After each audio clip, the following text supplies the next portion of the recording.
নমস্কার বন্ধুরা, শুভ সকাল। আজকের দিনটা শুরু করছি আমার আর আমার বরের ছোট্ট একটা ভিডিও ক্লিপ দিয়ে।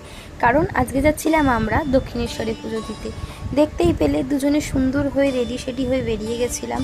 তারপরে আমার বর আমাকে একটা সাডেনলি সারপ্রাইজ দিল যে দুটো গোলাপ কিনলো। কারণ ও না একটু রোম্যান্টিক, বাট সবার সামনে ও খুব শাই, ও পছন্দ করে না সবার সামনে এই জিনিসগুলো। তো যে ভিডিও নিচ্ছিলাম ও খুব বিরক্ত হচ্ছিল। আশা করি তোমরা মুখটা দেখে বুঝতেই পেরেছো। তো বারবার বলছো যে ভিডিও ক্লিপগুলো দিস না, দিবি না।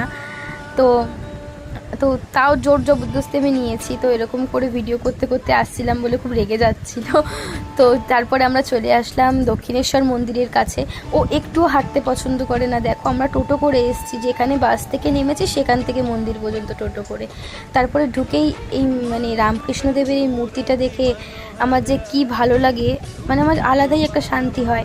আমার এখানে আসলে না খালি মনে হয় যে বড় বড় মহারিষিরা মহামুনিরা এখান থেকে গেছেন, এগুলো ফিল করি। তারপর আমরা এই 56 নম্বর দোকান থেকে প্রসাদ কিনলাম। তারপরে দেখো বলতেই রয়েছে যে হ্যাঁ চলো তাড়াতাড়ি চলো, রোদ্দুর। ওখান থেকে পুজো টুজো দিয়ে একটা ছোট্ট করে ভিডিও ক্লিপ নিচ্ছিলাম, যেখানে খাওয়া দাওয়ার ব্যবস্থা রয়েছে, সুন্দর গাড়ি পার্কিংয়ের ব্যবস্থা রয়েছে, আর টিকিট কাউন্টার প্রচুর আছে। ওখান থেকে বেরিয়েই আমরা বেলুড়ে যাওয়ার দিকে আসবো। ওখানে দেখছি একটা মা কালীর খুব সুন্দর মূর্তি।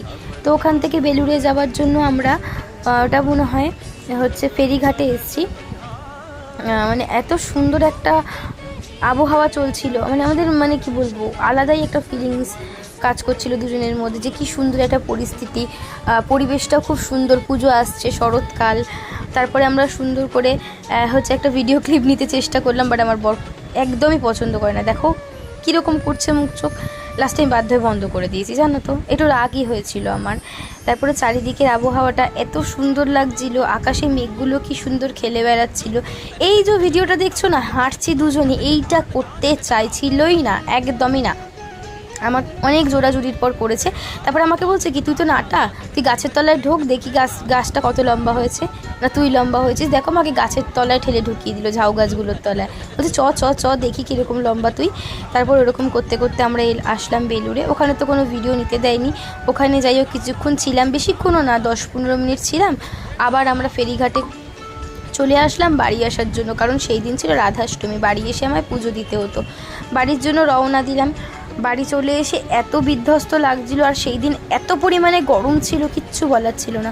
একটু ফ্রেশ হয়ে পুজো দিলাম। আমার গোপু সোনাকে দেখো কি মিষ্টি লাগছে দেখতে।